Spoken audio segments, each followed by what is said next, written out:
ԱՄՆ-ի Տեխաս նահանգի բնակիչ Ռոբերտ Բրայսն Օսթին քաղաքում գտնվող իր տան էլեկտրաէներգիայի 1/3-ը ստանում է արևից։ Տանիքին ամրացված արևային մարտկոցներն ըստ նրա սակայն հեռանկարում երկար կյանք չեն ունենա, քանի որ հաճախ արևային էներգիա ստանալն ավելի ծախսատար է, քան էներգիայի այժմյան աղբյուրները։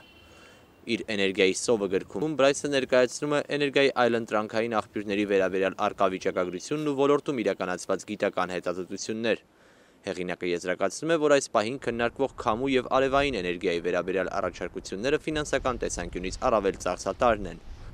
Համեմատելով արդյունավետությունը քամու և բնական գազի միջոցով կուտակվող էներգիաների միջև պահանջվող ֆիզիկական տարածքի տեսանկյունից, հեղինակը նշում է, որ տարբերությունները հասնում են մինչև 20 անգամի։ Այսինքն էներգիա ստանալու համար քամու և հողմի կուտակիչները 20 անգամ ավելի մեծ հողատարածքի կարիք ունեն, քան միևնույն քանակի էներգիան բնական գազի միջոցով ստանալու պարագայում։ Այլընտրանքային էներգիայի վերաբերյալ շարունակական քննարկումները Միացյալ Նահանգներում պայմանավորված են նավթի կախվածությունից ձերբազատվելու ցանկությամբ։ Ռոբերտ Բրայսի կարծիքով այլընտրանքային էներգիայի ապագան կախված է նեոդիմիումից, երկրաբանական հազվադեպ հանդիպող հանածո, որի մեծ մասը կուտակված է Չինաստանում։ Այսպիսով, ըստ հեղինակի, կախվածությունը էներգիայի մեկ տեսակից անցնելու է մյուսին, այս դեպքում սակայն չինական մենաշնորհով։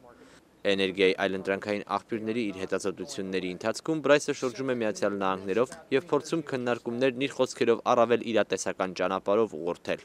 Այս պահին Միացյալ Նահանգներում էներգիայի առկա աղբյուրներից ամենաէժանը, ամենամաքուրն ու ապահովն ըստ էներգիայի սովը գրքի հեղինակի բնական գազն է, իսկ մոտ ապագայում առավել իրատեսականն ըստ Բրայսի միջուկային էներգիան է։